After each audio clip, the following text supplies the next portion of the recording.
Povilai, neabejotinai esi žinomiausias Lietuvoje coachingo specialistas, tačiau mes su tavimi esame diskutavę dar ir prieš interviu, kad prieš kokių 20 metų Lietuvoje žmonės net nežinojo, kas yra tas coachingas. Kaip tu nusprendei, kad čia yra kelias, kuriuo tu nori eiti? Labas. Dar ir dabar turbūt nėra taip labai aišku. Ir čia turbūt į mūsų coachingo specialistų daržą tas akmenukas, kad nėra to aiškumo. Gal galima sakyti netyčia ir per tingėjimą nusprendžiau arba atradau. Per tingėjimą? Jo, per tingėjimą. Žinai, buvo momentas, kuomet kaip jau bebaigiantis savo veiklas, tas visuomeninės veiklas studentiškose organizacijose, turėjau tokį, žinai, užkvietimą, paprašymą pasidalinti patirtimi su tais, kurie tuo metu organizacijose buvo, studentų atstovybėse ir taip toliau. Ir tada gausi, kad man vis reikėdavo pasakoti apie tą patį. Motyvacija, komandinis darbas, lyderystė, kaip dirbti. Ir natūralu, ne tai, kad pavargau, bet nusibodau. Tas pats per tą patį vis pasako, tik tai nauji žmonės, žinai, yra. Tai aš tiesiog taip pabandžiau, ką aš pasakosiu tą patį. Aš geriau paklausiu, nes jie vis tiek tame yra. Tai kaip jums sekasi, tai kaip jūs save matot, kaip tą komandą. Kas gerai, kas blogai, ką galit padaryti kitaip, kaip matėt pas kitus. Ir aš pradėjau klausinėti, žinai, tokių.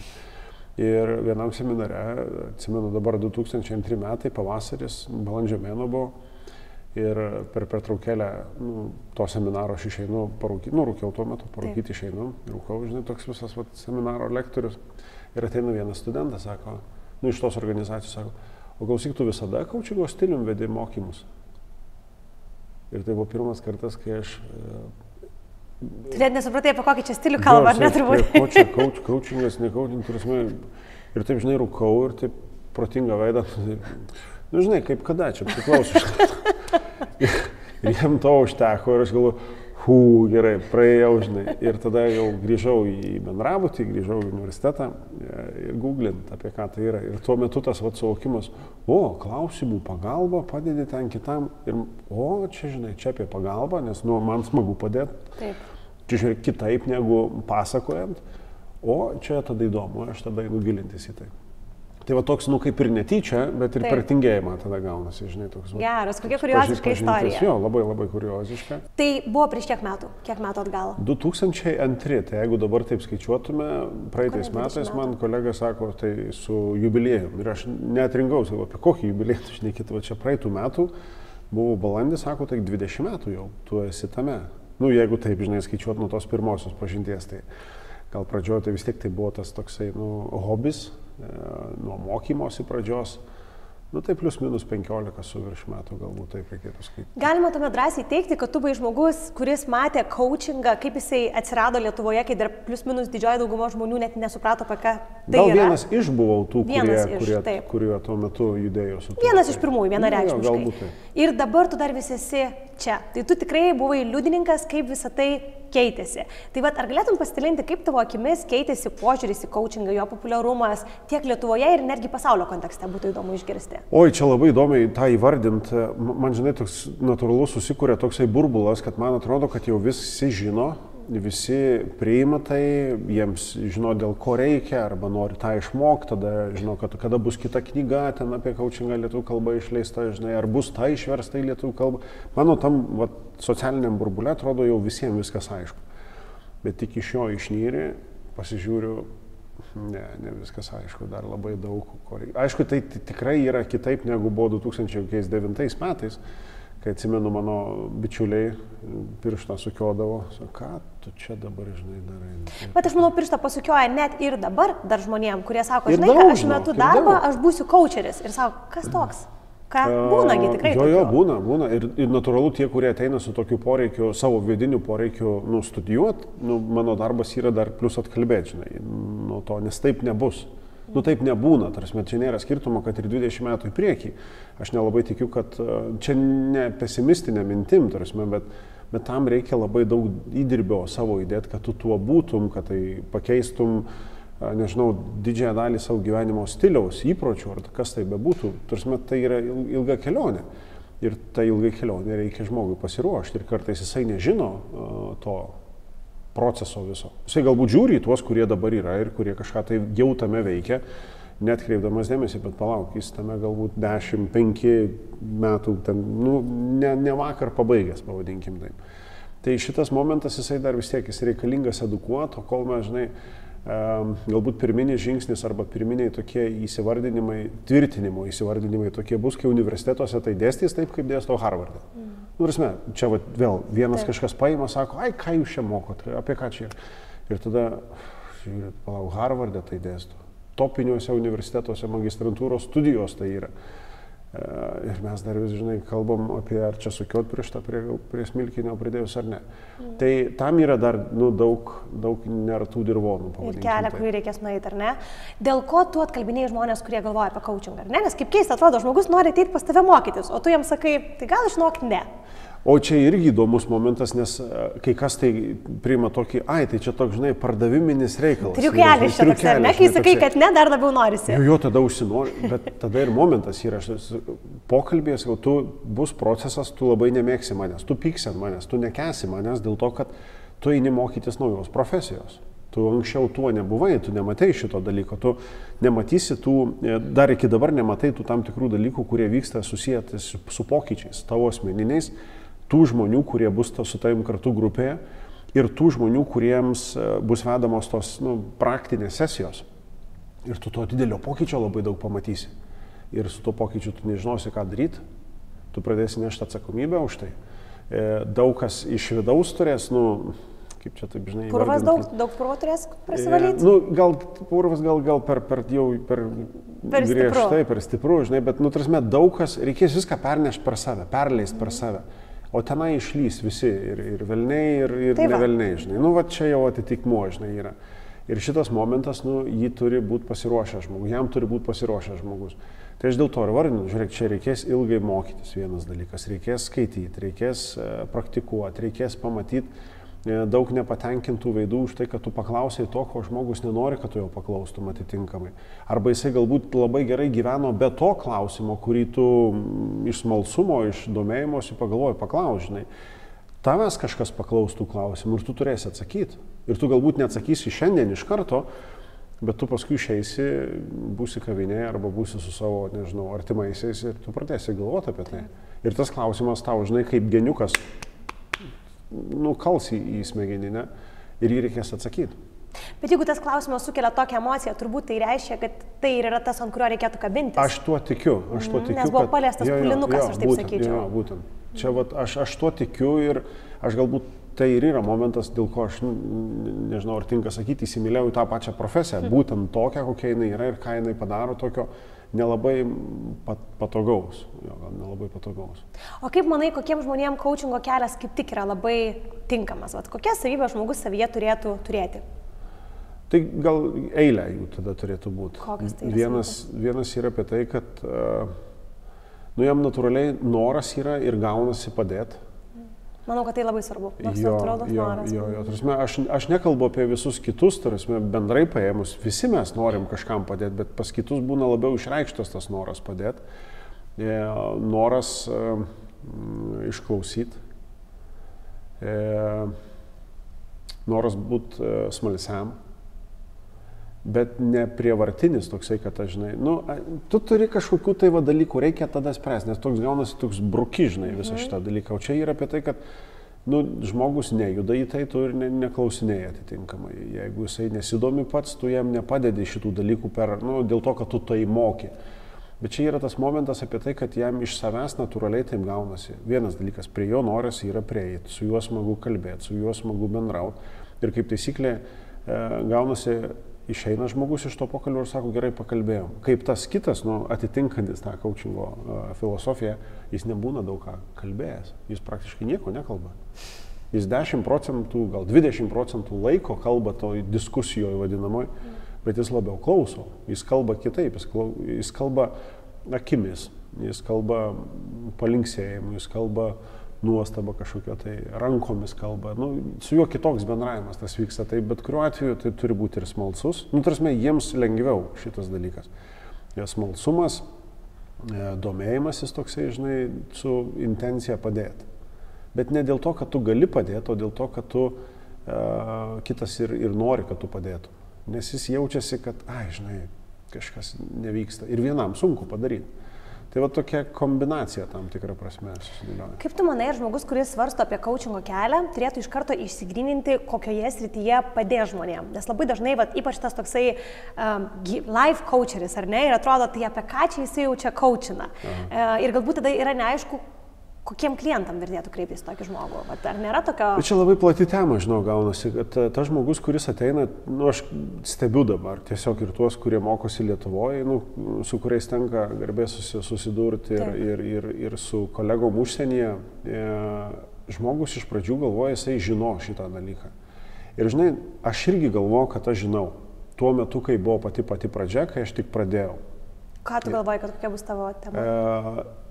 Momentai buvo ir su tuo pačiu ir life reikalai, žinai, coaching, ir business coaching dėliojasi, bet tai labai kintantis procesas. Kintantis ir gal kai kam gali nelabai patikti, tai būna kitą kartą.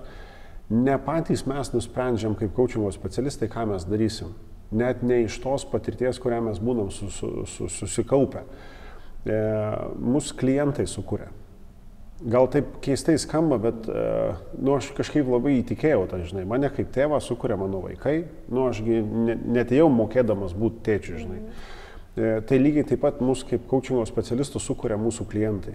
Pagal jų poreikius, pagal taip, kaip jų gyvenimas keičiasi ir tu neši dalį tos, tokios nerašytos atsakomybės už tą jų gyvenimą. Taip. Dėl to, kad tu paklausai kažkokio tai klausimo, dėl to, kad jam tai surezonavo ir tai galbūt tas rezonavimas išlindo po pusmečio darbo su tavimi. Ir tu matai, kad pradeda keistis kai kurie tai dalykai. Tai tas momentas, žinai, aš kažkada savo amžinatelį mokytojo ėjau klausti momente apie tai, kad, žinai, aš galvoju, kad life coaching nėra taip gerai kaip business coaching. Ir jisai man sako, jo, business coaching geriau. Ir galvoju, kodėl tu man tai pasakėjai, žinai, tu negali atsakyti, atsakymą. Pasirodo, aš būčiau pasakęs bet ką kitą, jisai sakytų, jo, čia geriau. Ir tai yra matoma pa žmogų akyse. Ir man ir keitėsi, ir buvo business coaching, ir buvo life coaching, ir vėl apsisuko, ir paskui buvo miksas, ir dar kažkas tai panašaus. Ir aš dar nežinau, kaip tai pasikeis. Aš tik tai žinau, kad jeigu keisis mano klientam, dalykai, kurie tuo metu jiems yra svarbus, o aš būsiu šalia jų, keisis ir pas mane. Ir šitas momentas yra ne iš karto nusibrėžimas, todėl kad tu eigoje daug kuo pasikeiti. Ir kas keisis, į kurią pusę keisis, vėl nuo praktikos priklausys, nuo įvairių situacijų. Ir aš dabar matau tendencijas, kad tam tikrą prasme ir mano profesinis kelias irgi keisis dėl sukauptos praktikos vedant sesijas, dėl sukauptos praktikos apmokant kitus. Natūralu reikės ir dabar aš matau, kad to vyksta daugiau mentorystės tiem coachingo specialistams, kurie dabar praeidinė komandinio coachingo ateina momentas, kuomet jo vis daugiau reikia dėl to, kad turiu tam tikros patirties. Ir aš nebuvau momento, kad aš kada nors planavau būti team coach daly. Natūraliai tai išplaukė. Tai natūraliai išplaukė, jo, būtent. Tai va čia ta, žinai, su patirtimi ir su laiku.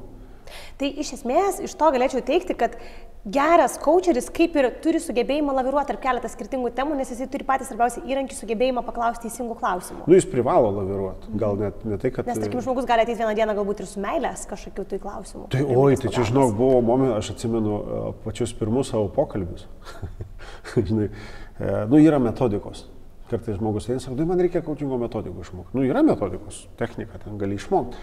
Ir aš atsimenu su vienu iš pirmų savo klientų, turėjom tokią ciklą sesijų ir po kabutėse sėkmingos sesijos aš jo klausiu, tai gerai, o koks kitas klausimas bus po savaitės ar po 2? Tai reikės spręsti tą ir tą. Gerai, fain, žinai, ir aš einu tada pasiruošti techniką tam sprendimui.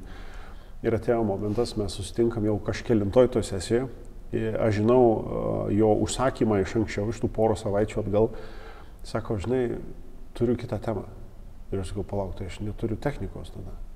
Ir tada toks, žinai, toks, momentas, palauk, čia tu niekam nepasiruošęs turi būti. Tu negali būti realiai pasiruošęs. Nes ką žmogus atsineš, su tuo ir bus pokalbis, apie tai ir vyks pokalbis. Ir tu tame turi būti pilnai pasiruošęs. Ir kaip pavyko išlaviruoti? Kaip suprantu, apie meilės temą norėjo pakalbėti tas klientas. Jo. Vietoje tos, kurios. Jo. Ir kaip pavyko išlaviruoti? Gausi. Viskas gausi. Bet, žinai, aš galvoju, o tada kaip tavo nuomonė galėtų naujas coacheris, kuris eina iš tą industriją, išsiskirti iš kitų? Nes atrodo, visi kaip ir gali pakonsultuoti visomis temomis, per ką tada žmogus gali rinktis. Ir vis tiek tu bendrauji su tiek daug coacherių, kurie ateina pas tave su idėja tapti coachais ir tada tu matai, kaip jie tampa. Vieni sėkmingais, kiti galbūt ne visai.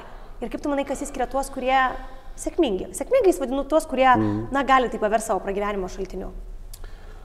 Nu, gal tada imkim du aspektus. Sėkmingais, pavadinkim, taip tampa tie, kurie mažiau žino ir tie, kurie mažiau moko. Nes turbūt ta ir tendencija tada gaunasi tai, kad tas specialistas, jisai lieka su tam tikrų identitetų savo, kad jisai turi mokyti kitus, kaip gyventi arba aiškinti, ką reikia daryti. Ir kai kas tą turi įgimtą to konsultanto mokytojo vaidmenį ir sukergia, jeigu taip galima įsireikšti, su coachingo specialistu, kur jo vaidmuo visai kitas yra.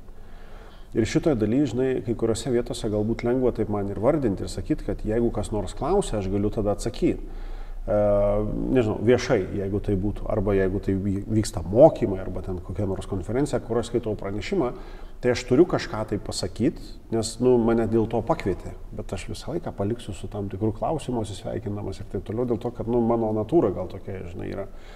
Bet tai nebus patogu visiems tiems, kurie tai dažniausiai yra, prasme, kam sunkiausia mokytis coachingo ir būti toliau coachingo specialistu, tai yra, kad ir kaip būtų mokytojams. Realiai, nes jiems įaugia, kad jie turi žinoti atsakymus. Taip. Konsultantams, influenceriams, nes jie turi paduoti atsakymą. Ir dabar kaip čia, žinai, aš dabar buvau žinomas, kad aš žinau šitus dalykus, o aš dabar turiu nežinoti. Kaip aš turiu kažką pamokyti, o čia ir gaunas, tu neturi mokinti nieko. Ir jeigu taip, sugrupuoti, tas žmogus, jeigu čia žmogus, čia coachingo specialistas, natūralu taip negali, žinai, žiūrėti iš aukšto ir čia mintis, kad net ir šitaip negali žiūrėti, tu turi truputėlį būti žemiau ir tas žmogus turi būti aukščiau, apie jį tada viskas yra ir tu jį taip, žinai, žiūri kaip jis yra aukštesnis, o ne tu. Labai įdomi perspektyva ir aš tada bandau tik suprasti, kad reiškia žmogus, coacheris, net jeigu jis žino atsakymą, jam ant liežuvio galo ir jis taip norėtų pasakyti, nes tikrai žino, jisai kaip ir turi čia save susistabdyti ir duoti pačiam žmogui.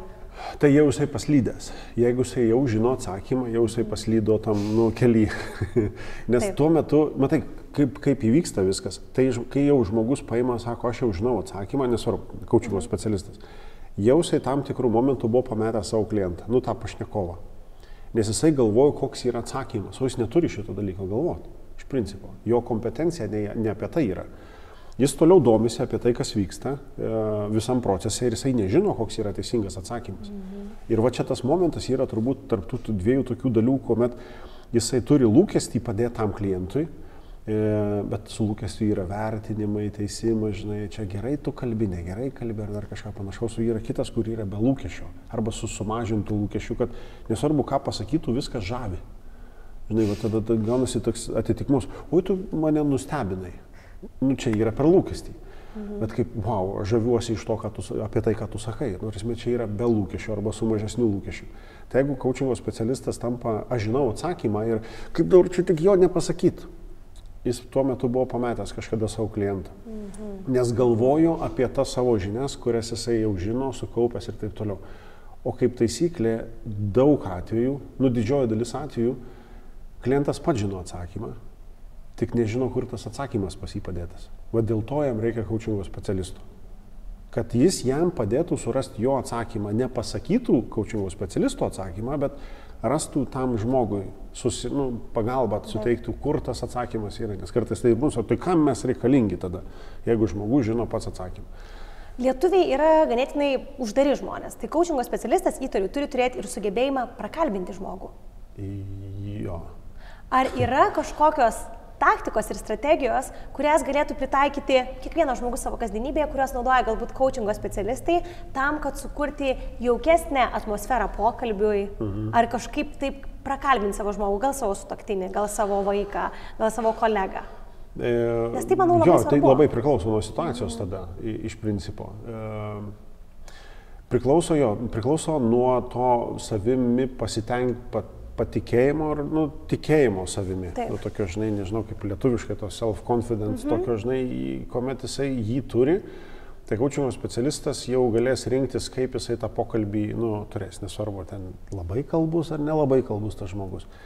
Ir vien tas suvokimas, kad iš principo, jeigu dabar klausys tai, ką kalbam specialistai, ir nėra skirtumo, jeigu klausys tie, kurie eitų pas specialistą, jie niekas nieko nenustebins. Šiaip iš principo. Aš dabar galiu, jeigu taip galima susidėlioti, žinai, tiek tu, tiek aš, mes turim tam tikrų daug panašumų. Mes turim ko gėdytis, mes turim ko bijot, mes žinom kažką, kad nenorim, kad kažkas kitas sužinotų. Tiesiog mes ant tiek iš tos perspektyvos panašus, kad mes nelabai ką nustebinsim. Aš tau galiu pasakyti savo kažkokią tai nesąmonę, tu sakysi, aš daugiau galiu. Tu kažką pasakysi, man irgi kažkas yra buvę panašaus. Tai kai susitinka specialistas su tuo žmogum, savo klientu, jie vienas kito nieko nenustebins iš principo. Ir kai jie supranta, kad jie labai panašus, jų ryšys tampa toks glaudesnis. Ir tas glaudesnis ryšys leidžia būti labiau atviram. Kai kitas žino, kad coachingo specialistas laikosi tam tikrų taisyklių, etikos kodekso, jis negali niekam papasakoti apie tave. Kaip pavyzdys, tarkim, dabar jeigu taip pasimtume tokį, jeigu aš papasakočiau tai, ką žinau, ir mes su bičiuliu kunigu šnekėjom, sako, tu žinai, tu daugiau žinai negu aš, taip, žinai, taip šaržuojant, bet čia yra mūsų etikos kodeksas, mes negalim to pasakoti kitiems, mes negalim apie tai šnekėti, įvardindami žmonių. Žinoma. Ir tai yra tas turbūt lemiamas arba vienas iš lemiančiųjų faktorių, dėl ko žmonės linkia ateiti pas coachingo specialistą, kai žino, kad tai, ką jisai pasakoja, lieka tik tarp jų. Ir tada jisai gali save geriau išgirsti. Nes čia labai svarbus, galbūt ir keistas dalykas, kad coachingo klientas, jis neateina pakalbėti su coachingo specialistu. Čia tik tai taip mes masiai taip matom tokį, jis su savim ateina pakalbėti. Ir coachingo specialistas nekalba su tuo žmogum, jisai klausosi tik tai jo. Grubiai šnekant, jeigu taip pasižiūrėtume į tą tokį, aš nekalbu su tavim, aš su savim kalbu, aš tik tai garsiai vardinu tam tikrus dalykus, ką aš galvoju. Tu irgi kalbė su savim, per save kažkokius dalykus perklausi, sustikrini ir mes turim tą tokį, žinai, ryšį tam tikrą. Tai coachingo specialistas, jisai yra tik tai turintis galimybę išgirsti žmogų ir galbūt jo kažką paklausti papildomai. Nors šiaip, realiai paėmus, jeigu taip susidėliot, visi barniai, nesvarbu kokiuose santykiuose, šeimoje, draugų rate, versle, tarp partnerių, komandos narių, jeigu mes tik tai nusėstume į tą suvokimą, kad visi kalbasi tik su savim, jie pykstasi, bet kalbasi su savim, tarpusavy pykstasi, bet vienas savo mintyse sako, kitas savo mintyse. Čia yra dvi mintys atskiro žmonių besikalbančių tarpusavyje, atrodo tarpusavyje, bet realiai su savim. Ir kai mes tą turėtume taip ant stalo, mums lengviau būtų ir susitarti, ir susiderinti, ir persitarti, ir pakeisti, nežinau, nuostatą savo. Tiek daug lengviau būtų, kad... Bet šį iš tikrųjų dalyką gali pritaikyti kiekvienas žmogus savo gyvenime. Tai kaip tai realybėj, kai tu esi tame kivirče, ar ne? Jo. Kaip tuo metu priminti savo, kad... Kaip padaryti, ar ne, kad tai atsirastų komunikacija, o ne du skirtingi kalbėjimai, nes visiškai kivirčia taip ir būna. Tai žmonės kalba, bet vieno kito net negirdi, ar ne? Taip yra, bet čia yra įprotis. Tai yra įprotis, mes taip įpratę, mes taip išmokę tam tikrus dalykus daryti ir tam, tas pats kaip pakeisti įprotį. Vienas dalykas užfiksuot, nes tai, kad vyksta kivirčas, yra rezultatas, kaip pasiekmė tam tikrų veiksmų. Kažkas kažko nesakė, kažkas kažko nepasakė, neišsakė pilnai, kažkas pagal save susidėliojo, tada nusprendė, tada pasidarė išvadas ir žiūrėk, jau turim bėdą. Tam dalykui reikia kito įpročio arba kitos sekos visos įpročių. Ir aš nieko naujo nepasakysiu. Reflektuot būtina, jeigu tu nori geriau save suprasti. Reflektuot įvairiai, vaikščiot, kalbėt garsiai, kalbėt prieš veidrodį, rašyti dienoraštį. Kalbėti su savo psichologu, su savo coachingo specialistu, medituoti, pabūti tyloj, skirti laiko savo, nespręsti kitų problemų, nesiimt spręsti kitų problemų, paklaus, kuo aš tau galiu padėti, bet laukti atsakymo, o nesugalvoti, kuo aš tau galiu padėti. Čia didžiausios bėdos yra, to ateina žmogus, nesvarbu, aš seku juos, būna tos vadinamas toks šešėlinis coachingas, aš sėdžiu šalia vadovo ir stebiu, kaip jisai kalba su savo komandos nariais. Aš sakau, tai kuo aš tau galiu padėti? Ir pats atsako į tą klausimą. Tai iš kur jisai žino atsakymą? Tai jisai, jeigu paklausė, tai tu ir sulauk atsakymo. O jisai sugalvoja atsakymą, tada pradeda kažką tai daryti. Ne visą laiką tam žmogui tai tinka. Ir žiūrėk, toks užprogramuotas ginčas, kivirčas ir taip toliau. Mes kaip atprastume šitus dalykus daryti, pabūt su savim, parašyti žinutę savo, laišką savo į dienoraštį, pamedituoti. Mes visai kitaip suprastume kitus žmonės, todėl kad mes suprastume, kad jie irgi kalbasi tik tai su savim. Ir tam reikia laiko. Tai yra įpročio, forma atitinkamai. Bet tada kas būtų? Įsijungtų daugiau dėkingumo vienas kitam. Įsijungtų daugiau dėkingumo savo. Įsijungtų daugiau vertinimo tai, ką esi sukūręs. Nebūtų to vadinamo plyzintojų, kur, žinai, nori, viską daro tik tai, kad įtiktų. Daro, kad įtiktų, nors realiai niekas iš to jo net neprašo, kad tai būtų. Jisai pats taip susikūrė, susidėlioja. Tai klausimas, kokias mes turim tas vidinės savo nuostatas, kurias būtų galima pakeisti. Tam užtektų knygą skaityti, vieną per kitą, pritaikyti kažką iš tos knygos. Tų opcijų yra labai daug, bet mes įpratę daryti kitus dalykus, nes mes matom, kad aplinkoje taip daro. Taip. Ir tada ir gaunasi toks, atrodo, turim suprasti, kad visiems vienu metu negalim padėti, bet turim stengtis. Aš bent laikausi tokio dalyko. Gali pasistengti, galiu, tai padarom tada kažką dėl to. Tai tu dirbi su daug žmonių ir minėjai, kad su kai kuriais iš jų netgi eini kelionę, netgi ne vienerius metus kartu, ar ne?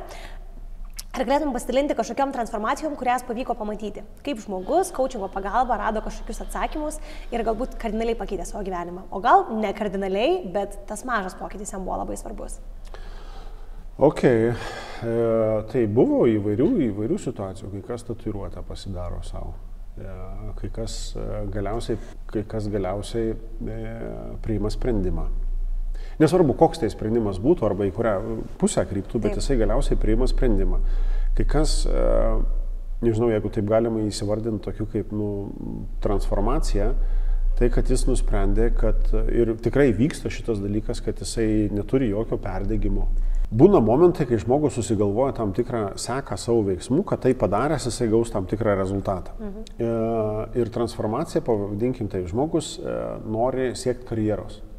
Ir jisai ateina ir sako, pateinu pas coachingų specialistą, čia buvo tas atvejis, ateina ir sako, aš turiu kompromatą, sako, ant konkretaus žmogaus. Ir kuo aš tau galiu padėti? Reikia pasitart, ar čia viskas, ar ko nors nepraleidau. Kompromatas tam, kad tas žmogus taps sužlugdytas ir aš užimsiu jo vietą. Toks matymas pas žmogų, sąmoningas žmogų, tokiam lygiai jisai mato tai. Nori sukompromituoti savo kolegą, kad galėtų užimti tos kolegos vietą. Savo šefą nori sukompromituoti, ir tada užims jo vietą. Peršnekam, pasišnekam apie procesus, kaip jisai tai mato, iš kur tai kyla ir taip toliau, paliečiam visai kitus, atrodo, ne su darbu susijusius dalykus, vertybinius jo asmeninius dalykus ir bandom tą sąsają sugretinti su darbo reikalais ir savo asmeniniais reikalais. Pasirodo, kad jis gali klyst, jis nėra tikras dėl to kompromato, jis aiškina toliau kitus reikalus susijusius su tuo žmogum, jisai gauna tas pareigas po tam tikro laiko, bet visai kitų būdų. Nesukompromitavęs kito žmogaus. Padėjęs jam pakilti dar aukščiau. Jie tampa kaip komanda, tas žmogus pakyla dar aukščiau ir rekomenduoja tai direktorių tarybai tą žmogų į savo vietą. Ir be jokių kalbų jį priima, todėl kad jisai ir mokėsi papildomai, ir darė žingsnius, ir domėjosi, ir taip toliau, ir taip toliau. Ir jie dirba kaip komanda. Iš minties, aš čia turiu priešą nugalėti, ir baigėsi su tuo, kad mes darysim kartu. Ir atrodo tokių, iš pat pradžių, wow, kaip skirtingai. Bet kiek kitą kartą mūsų prasti įsitikinimai gali nulemti dėl to, kad mes ne viską žinom. Arba mes būnam užtikrinti, kad darom teisingai iš informacijos, kurią tuo metu žinom. O kiek daug yra to, ko mes nežinom. Kiek yra daug ir tas bent truputėlį sužinai kažko daugiau labai daug gali keisti. Tai, jeigu taip pasim tokiais kaip pavyzdžiais, tai čia yra, aibė reikalų. Man dar šitas tavo pavyzdys priminė ir tokią frazę, ar tokį kažkokį pamastymą, kad visą laiką yra ir kitas kelias. Nes žmogus norėjo rinktis kelią, kuris jam vertybiškai net nebuvo artimas, tuo metu tiesiog iš kažkokių emocijų galbūt vedamam atrodė, kad čia yra geriausias, o va taip patyrinėjus jis pamatė, kad čia tokia net kaip metafora, gali būti, kad tam tikra prasme tas coachingo pokalbis arba procesas visas coachingo yra toks, kaip žiūrėtum į kažkur tai toli per mažą kažkokią tai skylutę, Ir tas, nežinau, vamzdis, jeigu taip galima sakyti, plėstus ir tu dar daugiau kitų dalykų pamatytum. O tai natūralu ateina per vertybių prizmę ir per vizijos matymą.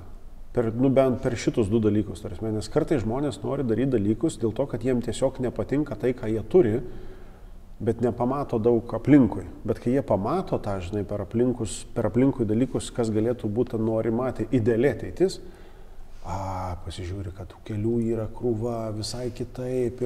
Ir tai, kas man vienam atrodo tiesus kelias toksai, kitam galbūt per kitą.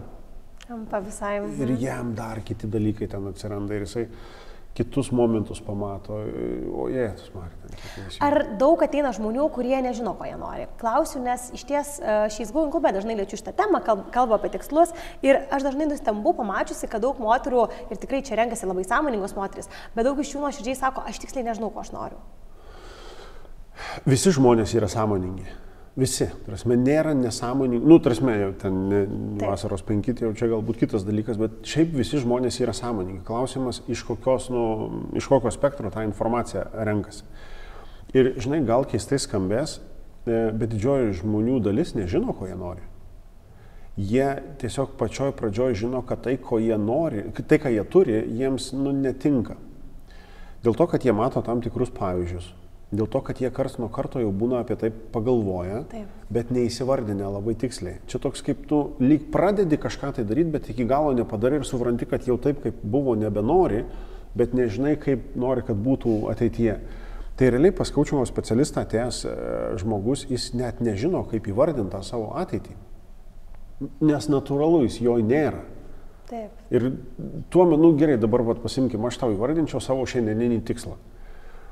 Aš jį galiu įvardinti tik tai iš tos informacijos, kurią šiandien dienai turiu. Jeigu tas tikslas bus susietas su kažkokia tai galbūt profesinė veikla ir mes po interviu eisim šiaip kavos atsigert ir tu man kokį dalyką papasakosi, tu pasakysi kažkokios informacijos ir tai gali kardinaliai pakeisti tai, ką aš galvoju, ko aš noriu. Nes aš sužinosiu tai, ko aš nežinojau. Ir tai, ką aš sužinosiu, labai gali pakeisti mano ne vien kelią link tikslo, bet ir patį tikslą. Iš to ir gaunasi, žmogus nežino, ko jisai nori ateityje, nes tai yra per daug toli. O per tą kelią einant jis labai pasikeis. Natūralu, kai kam iš mūsų dabar kažkas stebės ir žiūrės ir kai kam surezonuos tiksliai, aš to nežinau. Aš dabar sužinau kažką tai kitą ir tai gali pakeisti to žmogaus matymą dėl ateities, savo ateities. Ir tai bus visai kita pabaiga. Nes visai kitų kelių žmogus eis, kitokią patirtį įgys. Ir tai keičiasi kiekvieną kartą. Ir tai yra tiek atvejų, daug atvejų ir nežinau, kada stebiu ir per metus vykstančią kelionę, kelis metus vykstančią kelionę. Žmonių poreikiai pasikeičia. Noras įspręsti kažką pasikeičia, noras pasiekti kažką pasikeičia, jisai susiduria su kitokiomis problemomis, kurių neplanavo. Ar kas nors iš mūsų planuoja tam tikras problemas? Ne, tikrai ne. Kaip pavyzdys, tarkim, pas jūs, pas tavi yra verslių moterų, ne? Taip. Jos pradėjo verslą, kažkas vysto verslą, jos visos planuoja bankrotą to verslo. Retas apie tai net pagalvoja. Retas apie tai galvoja, ne? Taip. Bet tai nereiškia, kad versle negali tokių dalykų atsitikti.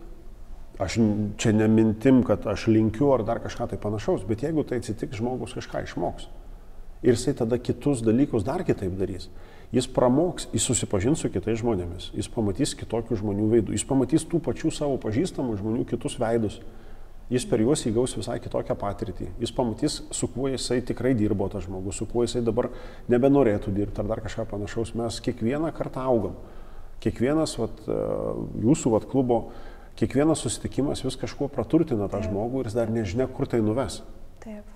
Ir tas kiekvienas ėjimas, tas mėgavimasis tuo metu, ką tu dabar turi, čia yra pati didžiausia dovana, kurią Man atrodo, didžioji dalis nevertina to dalyko. Nes vis galvoja apie tai, ko aš dar dažnai noriu. Bet pasikalbė, jisai nori dalykų, kurių jam nereikia, bet labai trendina jie, madingi. Ir jisai tada sako, aš einu, noriu šito dalyko. Bet save įkvoja, tada gaunasi, perdegimai.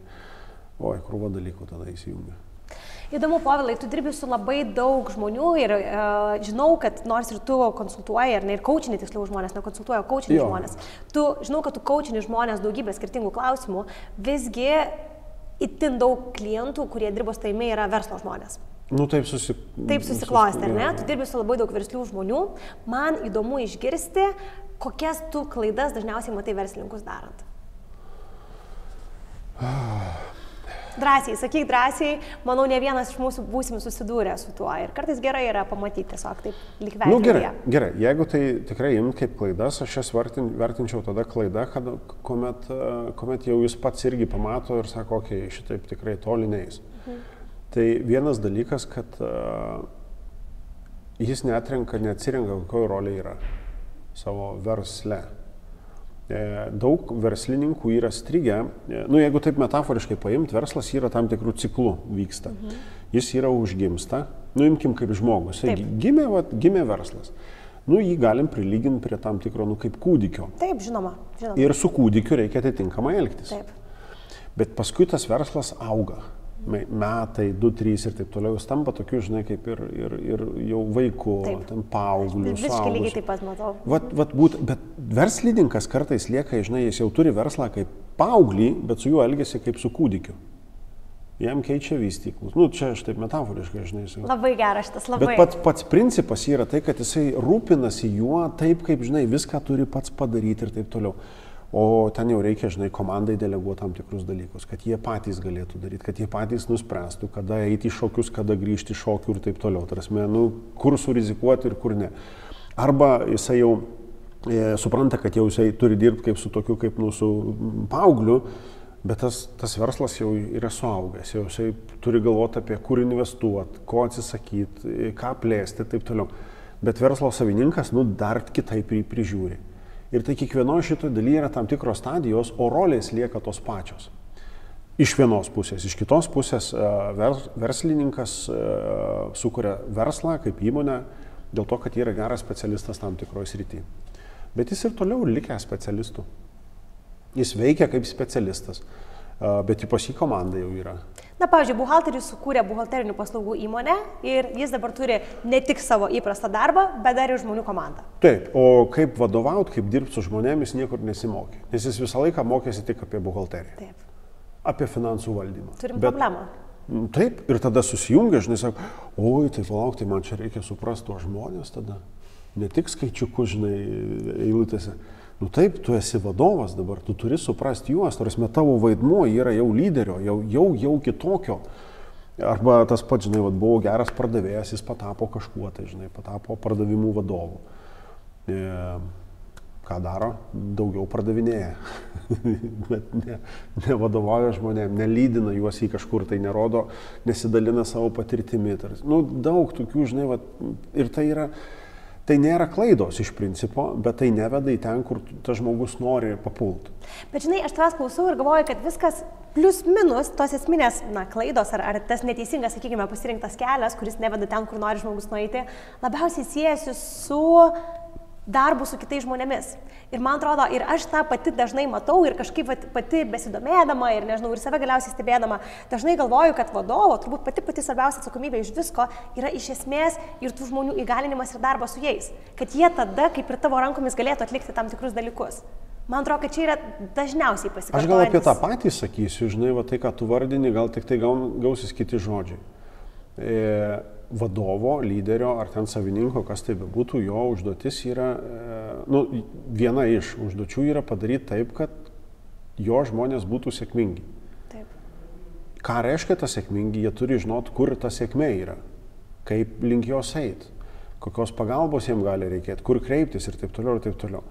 Ir viską tai sudėjus, mes galim pamatyti vieną paprastą aiškų dalyką. Mes turim verslus. Ir mūsų verslai labai panašus. bet kuris, nežinau kaip dabar sakyti, tada reikėtų, kuris stebi arba kuris stebi ir jeigu turi verslus ir jų verslai yra panašus į mūsų verslus, nes mūsų verslai yra apie žmonės. Taip. Visų verslai yra apie žmonės. Taip.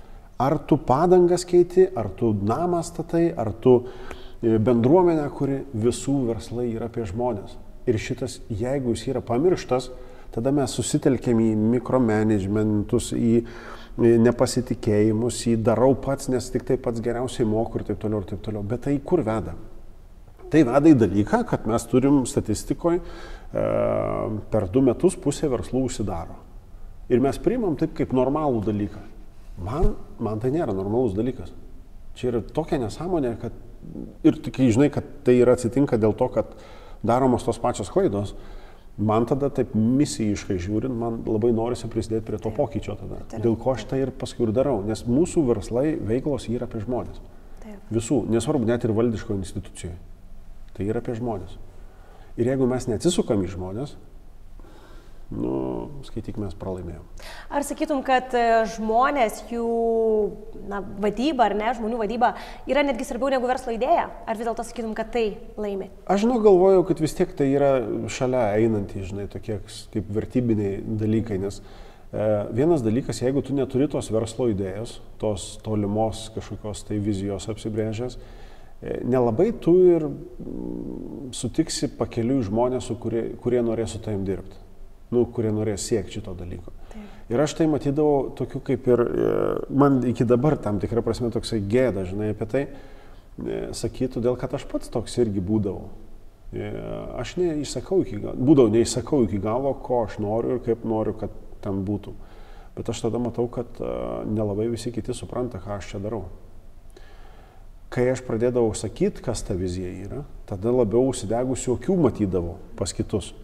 Ir tada galvoju, palauk, tai aš kaip tik turiu dalinti šitus visus dalykus. Nes kitokio atveju, tu vienas sunku daryti šitą dalyką mūsų. Eisi ten galvą, daužysi, sproginės kaukulį. Kodėl yra taip sunku pasidalinti tą viziją? Man irgi buvo labai daug laiko. Todėl, kad mes taip išmokę. Aš nesuvedu daug į kažkokius stebuklingus dalykus, mes matėm tokius pavyzdžius. Natūralu, tai mes matėm tokius pavyzdžius. Ir jeigu mes pakalbintume savo tėvus, senelius ir taip toliau, mes pamatytume, kad atsakymai yra iš tenai ateinantys. Mes matėm šitą dalyką. Aš mačiau savo darbo aplinkoje žmonės, iš kurių mokiausi tam tikrus dalykus ir kaip aš elgdausi. Aš elgdausi taip, kaip mane išmokė, arba kokius aš pavyzdžius mačiau. Bet kai aš nueidavau kažkur kitur, išgirsdavau kitokių dalykų, o palauk, tai gal kitaip galima. Bet aš nenoriu daryti, nes nežinau, aš daug tų pavyzdžių nebuvau matęs. Ir tai paskui tada iš lėto, žinai, gaunasi. Tai mes tiesiog, čia nieko blogo. Mes tokią patirtį turėjom. Taip. Bet tai, ką tu, čia ir momentas yra tai, ką tu darai su bendruomene. Čia ir gaunasi dalykai, kad po trupučiuką žmonės kitokius pavyzdžius pradeda pamatyti. Ir jie tada pradės kelt klausimų savo šeimoje, savo draugų rate, savo darbe, savo versle. Ir kažkas sakys, jo, aš irgi apie tai seniai galvoju. Ir tada, o kodėl mes nešnekėjom apie tai?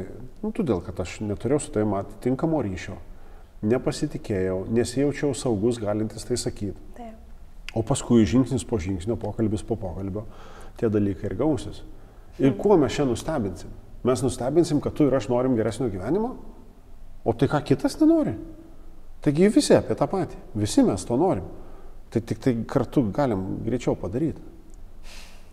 Kokie svarbus, paprasti, bet kokie svarbus priminimai, taip net daug gerų emocijų buvo ir toks dėkingumas šitai veiklai, kad iš tikrųjų, kad darom panašius dalykus ir kad galim panašią žinutę skleisti ir panašius pokyčius daryti. Povilai, mes su tavimi susipažinome programoje Kiekvienas gali, kurioje buvo būtent toksai principas, ar ne, kad maži verslai turėjo savo verslo mentoriais, su kuriais galėjo stiprinti tą savo verslą. Tai ir projektas būtent vadinosi Kiekvienas gali. Tai kaip tu manai, ar iš tikrųjų kiekvienas gali? Suktas klausimas.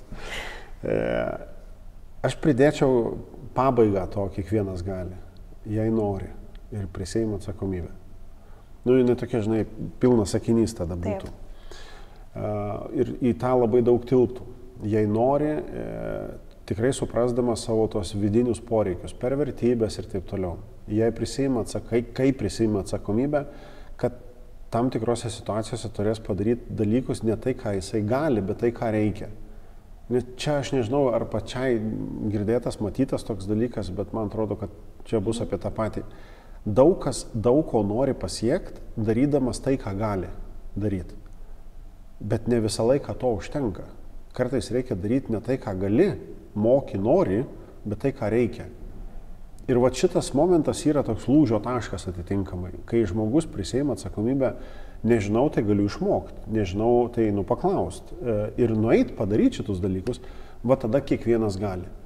Ir čia su tuo suvokimu, tarsi, kai sako, tai tu gali pasiekti bet ką, tikrai ne viską.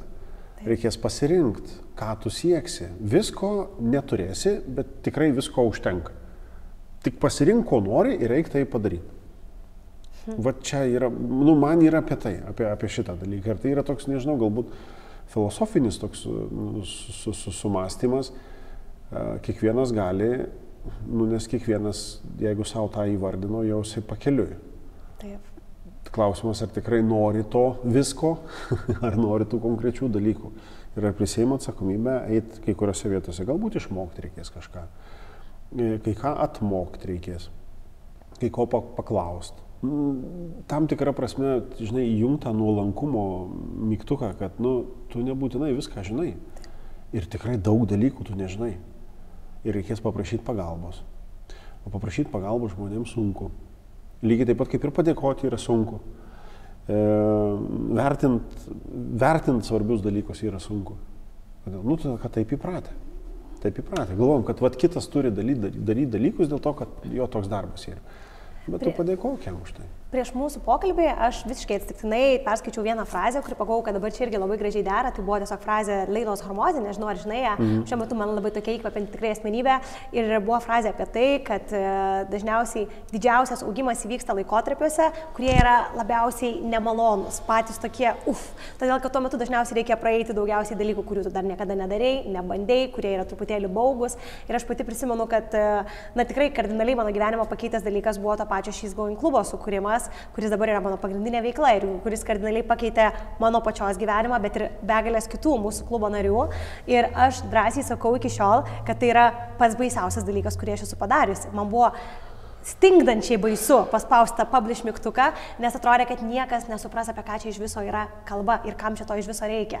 Tai man asmeniškai tai labai pasiteisino gyvenime. Ar yra buvę tokių situacijų ir tau? Jeigu tu nebūtum paspaudus, būtų kažkas kitas paspaudę. Aš tai tuo tikiu iš vienos pusės, iš kitos pusės tu labai kryptingai į tai ėjai, tai galbūt nematydama tam tikrų dalykų. Ir kuomet ateina tas suvokimas, kad jau baisu arba nepatogu, ar kas tai bebūtų, čia yra tas ženklas, kad čia yra būtent tai, į ką tu visą laiką ėjai. Tik nevertinai šito dalyko. Aš tikiu, kad tu pačioj pradžioj, atmetus kokius kelis metus, 5-10 metų, tugi neplanavai, kad tai turėsi. Galbūt. Ne. Bet jeigu dabar taip reflektuotum, tu darai tam tikrus dalykus, kad tai, kas dabar vyksta, yra tam tikra prasme logiška išdava, logiškas rezultatas. Taip. Tai darant, tai, ką tu darai, gavosi, natūralu, čia yra viena iš opcijų. Taip. Tu dabar gali dar neįsivaizduoti, kas bus po to. Ir dabar aš taip sakau tau, bet tavyje matydamas galbūt tą bendruomenę. Taip. Kad klausiu tavęs, bet realiai klausiu visų. Ką ta patirtis, kurią tu dabar turi, tau tokio, nežinau, lietuviškai žodžio, prediktina. Gali padėti nuspėti. Numato, nuspėti gali. Tai, ką tu dabar turi, ką tai numato ateičiai. Nuspėja ateičiai. Vėl spektras tam tikras. Ir patikėk, ten bus dar kažko daugiau. Ir bus nepatogu. Nemalonu, ar dar kažkas tai panašaus. Ir jeigu mes taip sėstume savo kiekvieną kartą, nesvarbu, kas dieną, kas savaitę, kas mėnesį, bent kas metus, pareflektuot, ką ta ateitis su visa sukaupta patirtimi mums nuspėja arba prognozuoja tam tikrą prasme, dėl to, kad tam tikri veiksmai yra padaryti. Mes pamatytume labai daug savo įsipareigojimų ateičiai, iššūkių ir nelabai patogių. Bet tai yra momentas, kad mes prie jų priėjom patys. Ir ta atsakomybė, jeigu kiekvienas tai pasimtų bent kokiu 1% daugiau, ką mes su vaikais, aš kiekvieną kartą šneku apie tai. Tu 1% galėjai padaryti geriau? Galėjau. Ir žinok, labai pradeda keistis. Tai nereikia daug. Taip. Nereikia daug. Ir va čia 1% daugiau. O kas tai galėtų būti, įvedus viską, ką tu dabar turi?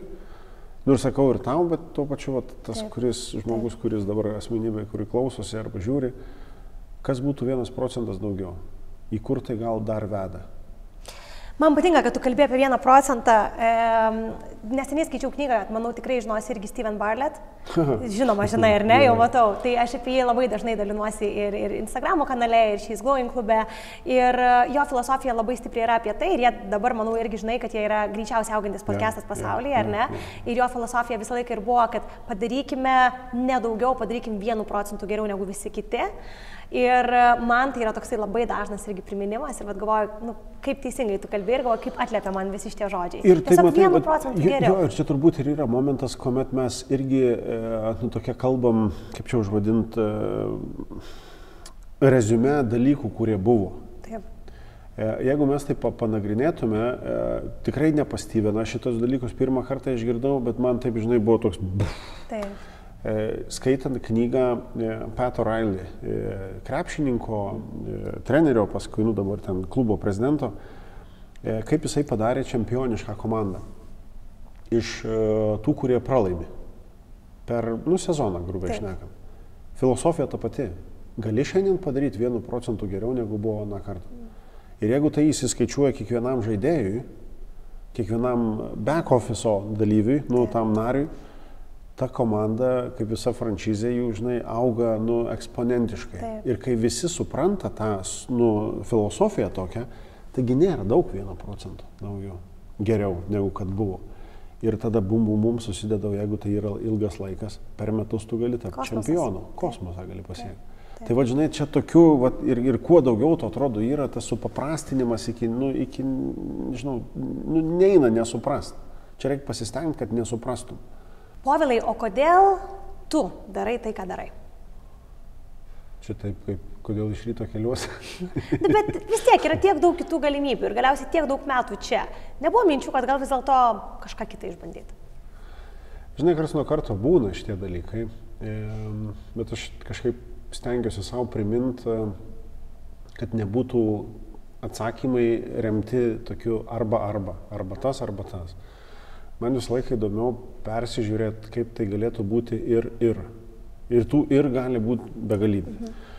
Tai coachingas kaip veikla, jinai yra ta vadinama tokia hard-based, nežinau kaip čia lietuviškai užvadinti, iš širdies, pagalba. Taip. Jinai turbūt artima širdžiai. Jo, artima širdžiai. Nemanau, kad žmogus galėtų daryti, kuris nejaučia tą meilę. Jo, būtent iš tos meilė veiklai atitinkamai. Prasmės matymas ir visa kita, žinai. Tai nereiškia, kad tai yra vienintelis šaltinis. Tiesiog aš turiu kitus šaltinius, aš galiu disponuoti atitinkamai ir tam tikrą prasme smagiau darosi. Iš kitos pusės, po tiek laiko, kiek dabar yra, visą laiką matomos kitokios perspektyvos. Dėl to, kad bendravimas su atitinkamai žmonėmis, kur aš anksčiau atrodo, kaip pavyzdys, aš skaitau kokią nors knygą autoriaus ir žinai, žinai, čia jisai taip rašė ir taip toliau. Praeina kažkiek metų ir aš su juo važinėjau vienu automobiliu ir jisai man aprodinėja apylinkę, kaimynų savo ir taip toliau. Čia true story iš... Kaip tai nutiko? Nežinau, aš tiesiog žinau, kad aš vyksiu į Jungtinės valstijas ir parašiau ją.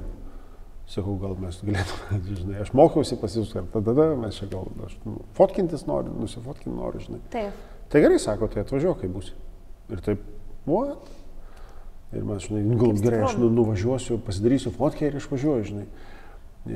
Susiderinam laiką, tai gerai, tai atvažiuok, nueisim kavos atsigert, papietausim ir aš pasižiūriu 5 valandas su juo. Vis pusdienį aš su juo buvau.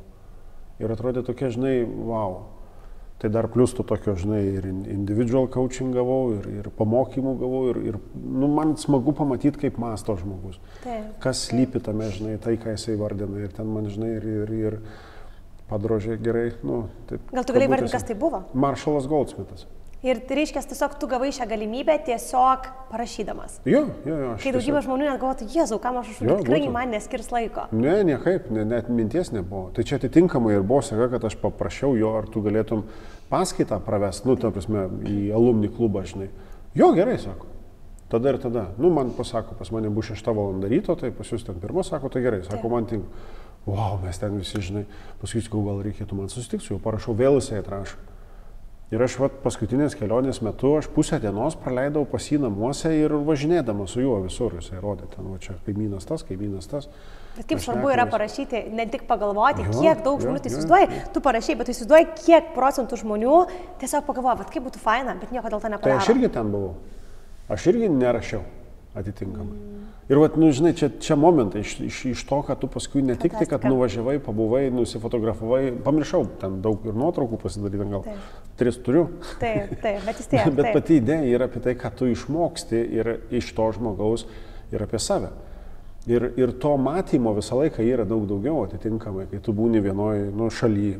Mes maža šalis esame ir mes dar čia viduje karts nuo karto pasipjaudom kai kuriuose situacijose. Žinai, kam atrodo to reikia. Tų perspektyvų yra kitur, bet per tą matymą, kaip daro kiti žmonės, labai daug idėjų ir minčių čia gali atkeliauti. Ir tada tokiam, žinai, lengviausia būtų, žinai, tai aš galiu eiti kitur, įkainiai didesni yra ir tai įkainiai kartais didesni yra, bet aš žinau, kad aš tada tos idėjos net nedarysiu čia ir aš nežinau, ką man jinai suteiks eigoje, kai tai bus įgyvendinta, nes po to dar kažką, žinai, prediktins dar kažką į priekį. Tai man kažkaip ta, žinai, misija, kuri yra ta tokia širdimi veikiančio verslo arba veiklos, jinai įgalina per tuos žmonės, su kuriais tenka susitikti, pažinti juos eigoje. Aš nežinau, kažkas visą laiką įvyksta, kažkur mintys susisuka, susidėlioja ir čia nereikia apie lūkestį turėti, čia tiesiog, eik tuo keliu, žinai, kuris vyksta, daryk savo. Tam pasakymė, žinai, kaip nešk savo kryžių, ne kitų, nes per daug žmonių kitų kryžius nešiojasi. Galvodami, kad juos reikia nešti, nors tikrųjų nereikia. Kiek tu dažnai klausai savo širdies balso? Aš taip gal pragmatiškai, žinai, pasakysiu, širdis nieko nesako. Jinai, jeigu įsiklausytum, jinai ten tuk. Juokauju, aišku. Aš bandau suderinti jausmu, tai, ką aš mąstau, ar yra geras jausmas. Taip. Ir labai dažnai atitinka momentas, kuomet aš mąstau ir aš pradedu, taip, žinai, net spurdėti viduje, aš nežinau, kaip tai padaryti ir man atrodo, kad čia yra gerai. Nes jeigu aš nežinau, kaip tai padaryti, aš suprantu, kad man reikia klausimą tiesiog keisti. Ir čia, žinai, vėl išmokė coachingas. Ne kaip man tai padaryti, bet kas tai padarys.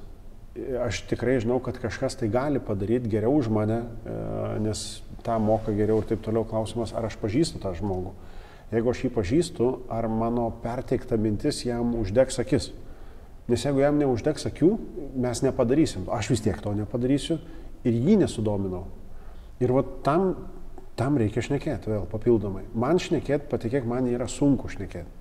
Negalėčiau patikėti. Taip yra, jeigu tu šnekėtų, aš turiu galimybę su klasiokai, jie mato, ką aš veikiu ir sako, aš negaliu patikėti. Tu buvai tas, kur krepšinio aikštelėje galėdavai šūkauti, rėkauti apie kur kas kaip, bet klasėje aš raudonuodavau, akys išvarvėdavo, aš ten visas buvau, vat kažkas tai tokiu. Bet dabar tu kalbi prieš auditorijas. Tai aš tą išmokau. Kalbėjimas yra tavo darbas iš tikrųjų. Taip, tai mano įrankis neš tą žinutę, kurią aš tikiu ir matau, kad jinai atliepia kitiems, rezonuoja, bet aš tą turėjau išmokti. Aš nusirašiau, atsimenu, į dramos būrelį, mano klasiokai mane sako, ką darysi, sako, dekoracijas vaidinsi. Aš nemokėdavau šnekėti. Aš ledų valgydavau prieš pamokų atsiskaitimą, kad nereikėtų užkėmęs būčiau. Ir tada nereikėtų prieš klasę atsakinėti. Vau, iki tokio levelio. Taip, aš taip buvau sumastęs, kad taip bus gerai. Sąmoningumas buvo tokiam lygiai. Ar paeidavo šitas kartais bandymas? Kartais būdavo, pavykdavo, ar ne? Tada man duodavo arba rašyti. Aš išmokdavau pamoką, aš tada eidavau rašyti arba mokytojai prie stalo. Svarbiausia, kad nereikėdavo kalbėti garsiai prieš visus. Jo, ten, žinai, simpatija buvo, ten man gėda būdavo. Žodžiu, tai yra dalykai, kuriuos mes norint galim išmokti. Taip. Ir kai sudedam viską, mes tada pamirštam įvertinti dalykus, kokias mes patirtis turim. Ir mes jų turim visada, mes nevertinam tik tai šito dalyko ir kartais labai labai daug nevertinam. Povilai, man dar labai patiko mintis, kurią tu dalinaisi apie perfekcionistus, nes pati labai dažnai save priskiriu prie tokių, ar pats beje laikai save perfekcionistų ir ar galėtum pasidalinti tą mintimi frazę, nes jie artima ne vienam. Žinai, atitikmuo man kiekvieną kartą tokiam susitikrinime, žinai, perfekcionistas kartais gali atrodyti blogis, bet pats perfekcionizmas kaip procesas yra labai didelis gėris. Tai jeigu tai imtume kaip perfekcionizmu veikimu, dėl to, kad būtų idealu, tobula ir taip toliau, tada man labai patinka. Tada labai faina ir super. Bet kuomet tai yra kalba apie perfekcionistą žmogų, kuris nesiima kažko daryti, nes dar netobulai išgalvojo, apmastė, sugalvojo, išvystė mintimis, tai man atrodo, kad čia truputėlį yra toksai užslėptas tinginys. Gal taip per tiesmukai, žinai. Man patinka tiesmukai. Bet čia tada susitikrinimas. Tai gerai, dėl tos idėjos, ką tu čia kalbi, ką padarei. Nu, čia, žinai, tu tiesiog tinginys esi. Ir tai čia, žinai, aš dabar tą sakau garsiai, todėl kad aš savo tai buvau pasakęs jau. Yra buvus tokia situacija? Joj, ne viena. Ką tu čia Petrauskai pezi, sakau dabar, atsiprašau už prancūzų. Bet čia buvo apie tai. Ir aš galvoju, palauk, aš kalbu apie tai su savim tik tai. Ir kad to net niekas neišgirsta ir aš neprisiimu jokio įsipareigojimo padaryti žingsnį. Bent kažkokį, kad tai išjudėtų. Link to perfekcionizmo. Tai tada vienoje pusėje, žinai, perfekcionistas, kuris tinginys, nes daug masto ir nepadaro, ir perfekcionizmas, kur darai kiekvieną kartą, kad būtų geriau. Ir daryti, kad būtų kiekvieną kartą geriau, man taip, žinai, užkuria. Kad tada... Bet šitas labai stiprus, man taip net, taip užgniaužia kvapą ir pagalvojau, kad dažnas dalykas yra, tik kaip tada savo priminti, kad ar aš čia vis dėlto gal truputėlį tingiu, o gal aš sakau, kad aš dar kažko nežinau. Nes man atrodo, kad kartais yra kaip pasakyti, komfortiškiau kažką tai pasigūglinti, kažką tai pasižiūrėti, bet nieko nedaryti. Ir kaip ir susikuria vaizdas, kad tu kažką tai darai, bet tu esi labai tokioj saugioj komforto zonoje ir dar vis gali sakyti, man dar čia reikia tą ir tą sužinoti. Visą laiką tai bus. Ypač jeigu Google'as, ChatGPT ir taip toliau, tu visą laiką sužinosi, kad yra daug daugiau, ko tu nežinai. Taip. Bet yra pakankamai to, kad tu padarytum net ne pirmą žingsnį. Pirmus žingsnius. Padaryk 3 bėgt pradėsi. Taip. To pilnai užteks. Tarsi, tam, kad tu išjudėtum, pilnai užtenka tos patirties, kurią turi. Ką tu padarai tada, kai supratai, kad čia kalba ne perfekcionistas, o tinginys? Kokie buvo tavo pačio pirmieji žingsniai? Taip atvirai vardint? Žinoma, viskas čia. Povilai, pas mus tik atvirai ir ne kitaip. Okay. Aš turėjau vieną sesiją su savo coachingo specialistu. Ir aš įsivardinau, tokį kaip iššūkį savo, kad jeigu aš to ir to iki tam tikros datos nepadarysiu, aš turiu vienam politikui. Aš turiu vienam politikui pervest 2000 litų tuo metu, man atrodo, buvo.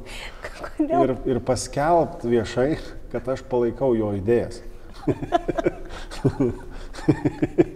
Tas politikas tau nepatiko turbūt. Ir dabar nepatiko. Tiesiog, tarsi, ir aš atsimenu, rašiau mano coachingo specialistas, nelietuvis, 3 savaitės iki deadline'o aš jam parašau į WhatsApp'ą, sakau, I did it, I will not gonna pay to that dude. Ar tai buvo labai baisus ir didelis dalykas? Kaip tam tikrą prasme buvo įsipareigojimas padaryti. Dabar, žinai, tuo metu atrodė labai daug, bet tuo metu ir tie patys 2000 litų buvo labai daug. Ir veiksmai atrodė labai galingi, dideli, žinai, bet be jų mačiau, kad neišjudėsiu toliau. Ir man tokia, žinai, kaip ir toks pasijuokimas iš savęs, bet, žinai, atrodo kitą kartą, kažkuo savo gali įsispirti. Gal tai yra įsipareigojimas prieš kažką. Ir tai momentai, ir aš pamenu, buvo momentai, kuomet mano pirmasis vaikas, dar čia litai jo pirmasis vaikas, tarsi, literaliai, žinok, aš sėdėjau prie lovos, aš verkiau, aš žinau, kad aš turiu nedaug pinigų sąskaitoj, nesmeniniai įmonės sąskaitoj. Ir aš žinau, kad aš turiu duoti pažadą. Ir gal tai kitą kartą yra pažadas vaikui, kuris tuo metu miega ir jam visiškai neįdomu, ką tu ten tėvai su savim šneki. Bet čia yra tas momentas, kuris karts nuo karto, žinai, ir primena. Ir tai, man atrodo, keičia. Aš dabar skambina vaikas, aš su juo šneku ne kaip su vaiku jau, žinai, tada gaunasi. Mes nueinam, nesvarbu, kad jisai prašo, ar galiu Fortnite'ų pažaisti. Čia kitas dalykas. Bet mes kalbam kaip, aš jį žiūriu kaip į partnerį. Ir mes tada visai kitą susitarimą turim. Taip, kartais nuklystam, dar kažką panašaus, bet čia yra, tas atsiskaitomybė tam tikra. Ir šitose dalyse yra, kas tai galėtų būti. Ar tavo dienoraštis, ką tu gali galbūt sufeikinti ir apgauti kitą kartą. Tavo šeimos narys, draugas, bendruomenės narys, tavo coachingo specialistas, tavo terapeutas, tavo komandos narys, arba viešas pasisakymas. Ir aš dabar taip įsivaizduoju, aš paskelbiau tuo metu Facebook'e, kad aš palaikau poną tokį ir tokį, žinai. Aš nesu, man ta politika, žinai, aš neinu į ją, čia net tame reikalas, bet aš turėčiau pasakyti, kad aš palaikau jo idėjas. Ir dar plus jam sumokėti. jo tą. Bet ir sugalvok tu man būtent tokį dalyką, čia daug savo pažadų galima suteikti, bet čia toksai įdomesnis, bet tikrai labai stiprus, labai geras. Nes yra toksai realus skausmas, kurį tu pajusi. Tai yra ir vieša gėda, sakyčiau, pasiskelbti, ir finansinė netektis. Jo, nes buvo momentas kitas, aš dėl ko tokį pasirinkau, nes buvo momentas, kuomet aš mačiau, kad kiti pasirenka tą, kad sako, jeigu nepadarysiu, tai ten paremsiu kažką.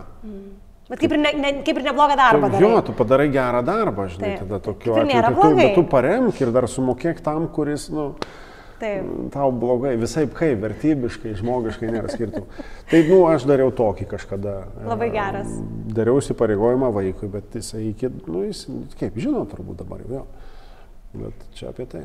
Tu palėtei tokią jautrę, sakyčiau, savo temą. Tai tu buvai situacijoje, kada finansinė situacija nebuvo pati, kaip suprantu, geriausia. Jo, ir tada buvo labai lengva pargrįžti į ten, kur aš buvau, iš ko aš buvau išėjęs. Visą laiką lengviau yra grįžti į ten, kur buvai. Ir tada reikėjo. Ką turėjai omenyje? Tada man būtų reikėjo grįžti kažkur dirbti. Taip. Ir čia tas momentas, žinai, kad arba grįžtu į ten, kur pažįstu, žinau, ir darau tai, ką moku, ar vis tik tai einu siekti tos svajonės, kurią įsivardinęs tuo metu buvau. Kokia tai buvo svajonė? Realiai daryti tai, ką aš dabar darau. Ir matyt, kad tai yra su rezultatais. Matyt, kad nebe aš vienas tai darau. Aš galiu, vadinai, šnekėti. Žinau, kad reikalai vyksta, nes yra komanda, kuri daro tam tikrus dalykus. Ir čia buvo apie tai, kad buvo sumastyta su mintimi iš idėjinės pusės. Kad aš tai galėsiu daryti net tada, kai aš turėsiu pakankamai pinigų ir galiu nedaryti. Taip. Ir tuo metu, kai aš žinau, kad aš galiu nedaryti, bet vis tiek noriu daryti, man čia kažkas yra tokio, kur tada kitaip veikia. Taip. Bet čia buvo labai stiprus pažadas ir, sakyčiau, toksai kertinis taškas tavo gyvenime, kuriuo keliu tu eisi. Jo, aš jį visą laiką prisimenu. Taip. Paskui aš kažkada pamačiau juoką, žinai, sako, darbuotojas labiausiai bijo, kad nepakils pareigose arba sumažintos bus pareigos. Verslininkas labiausiai bijo, kad reikės grįžti į darbą. Tai čia tokie, žinai, atitinkamai ir savo kiekvieną kartą gali rasti tokį spyrį į minkštąją kaip paskatinimą. Ir man labiau smagu pažiūrėti tokios iš juoko pusės, žinai, visą tą dalyką. Padaryk tada nesąmonę ir pažiūrėsi, kaip bus. Gali sumokėti tam politikui? Gali. Jo, bet dar viešai pasakyk, žinai. Ir tada pažiūrėk, ką tavo hebra tau pasakyk, žinai. Taip. Ir kaip tave atsimins.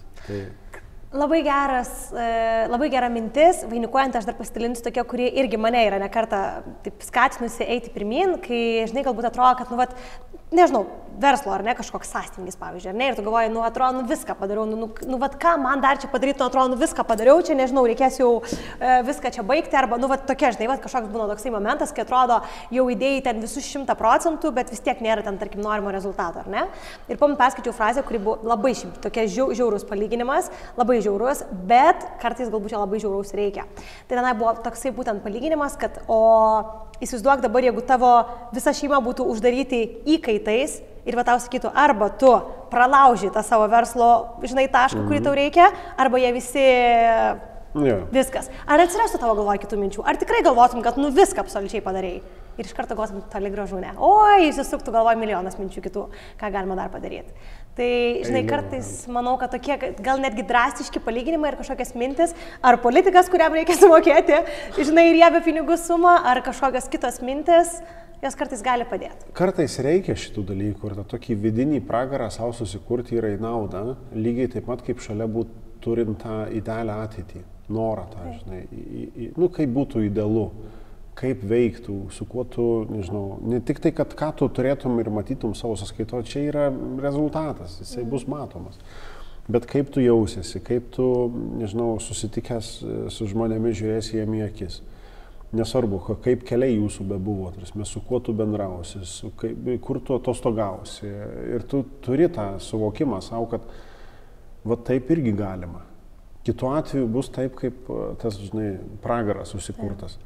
Ir dėl to tam tikri dalykai susidėlios. Kai kurių tu net nematysi, kad tai... Ir čia, žinai, neperdedu šito dalyko, kad bus kai kam mintys, kurios įsigyvendins tik tai praėjus metam dešimtmečiams.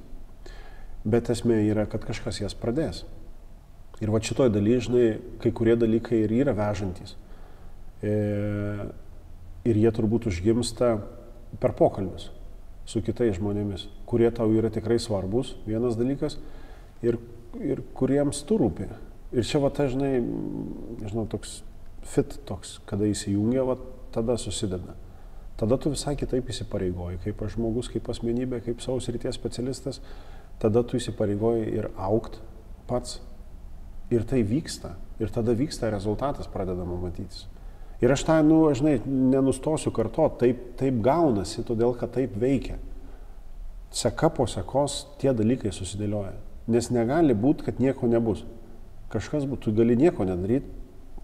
Ar tu norėsi apie tai papasakot paskui, kam nors, nesvarbu, savo vaikam, nenorėsi. Jie ateis bendrai jie neateis tavęs klaus nieko. Čia nebus to momento, kad jie ateis ir paklaus patarimų. Ne, jie neklaus. Todėl, kad jie matė, kad tu nedarei šito dalyko. Draugai ateis tavęs klaus, neklaus. Tiesa. Čia apie tai. Povilai, ačiū labai. Labai daug stiprių minčių, labai daug tokių priverčiančių susimastyti idėjų, labai daug svarbių priminimų. Ačiū, kad buvai atviras ir tikrai atvira širdimi dalinaisi. Ačiū, kad turėjau galimybę ir kad pakvietei. Ačiū Jums labai.